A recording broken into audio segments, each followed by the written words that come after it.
इस वीडियो में हम पाकिस्तान की हैंगोर क्लास सबमरीन्स के बारे में बात करेंगे। ये सबमरीन्स पाकिस्तान अपने आर्यन ब्रदर चाइना से एक्वायर कर रहा है। Hangor class submarines modern diesel electric attack submarines हैं।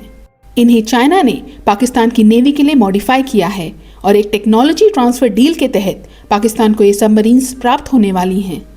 ये सबमरीन्स पाकिस्तान की पुरानी नेवी बोट्स को रिप्लेस करेंगी और पाकिस्तान की नेवल कैपेबिलिटी को एनहांस करेंगी। पाकिस्तान को अरेबियन सी में परसिस्टेंट और स्टेल्थी अंडरवाटर प्रेजेंस प्रदान करेंगी। की फीचर्स की बात करें तो इन सबमरीन्स में एयर इंडिपेंडेंट प्रोपल्शन सिस्टम मौजूद होगा, जिनकी मदद से ये सबमरीन्स पानी के नीचे लंबे समय तक रह पाएंगी और उन्हें अपनी बैटरीज को रिचार्ज करने के लिए बार बार सरफेस पर नहीं आना पड़ेगा। यानी ये सबमरीन्स लंबे समय तक पानी के नीचे रह पाएंगी, जिससे इन्हें डिटेक्ट और ट्रैक करना कठिन होगा।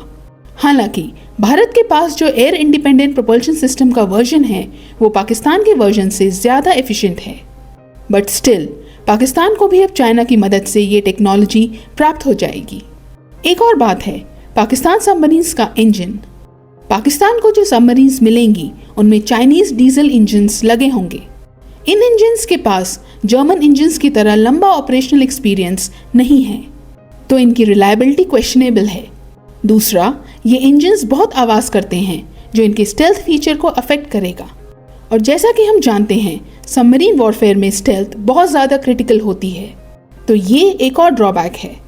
रिपोर्ट्स के अनुसार पाकिस्तान अपनी हैंगोर सबमरीन्स में बाबर 3 क्रूज मिसाइल्स डिप्लॉय कर सकता है, बट इस बात का कोई भी ऑफिशियल पब्लिक कंफर्मेशन नहीं है कि क्या पाकिस्तान इन सबमरीन्स में अपने न्यूक्लियर वेपन्स को इंटीग्रेट कर पाएगा, तो ये एक ग्रे एरिया है।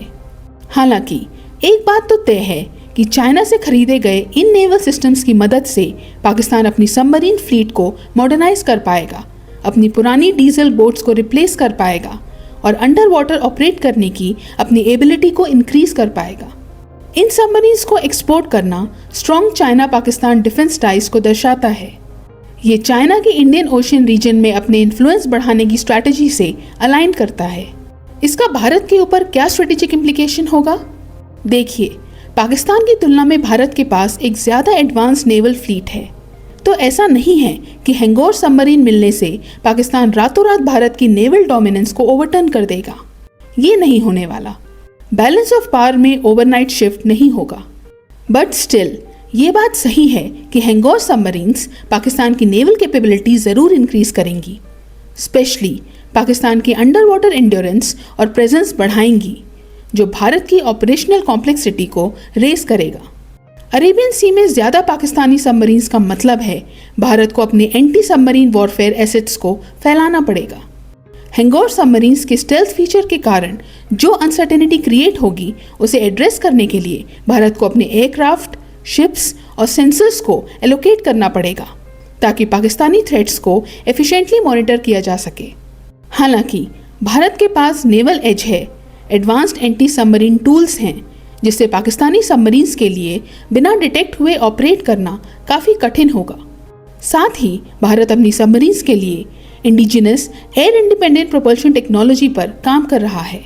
बढ़ती चाइना पाकिस्तान कन्वर्जेंस को देखते हुए भारत को अपनी डिफेंस रेडीनेस को बढ़ाना होगा, क्योंकि चाइना और पाकिस्तान के बढ़ते नेवल कोऑपरेशन का मतलब है पाकिस्तान को logistics, training, technology, intelligence support प्राप्त होना, जो समय के साथ पाकिस्तान की सबमरीन्स की इफेक्टिवनेस बढ़ाएगा। तो भारत को उसी हिसाब से प्लान करना होगा और अपनी पेट्रोलिंग बढ़ानी होगी। चाइना के द्वारा पाकिस्तान की कैपेबिलिटी बिल्ड करने के लिए लगातार मदद करना जारी है। भारत को इससे निपटने के लिए अनुकूल तैयारी करनी होगी।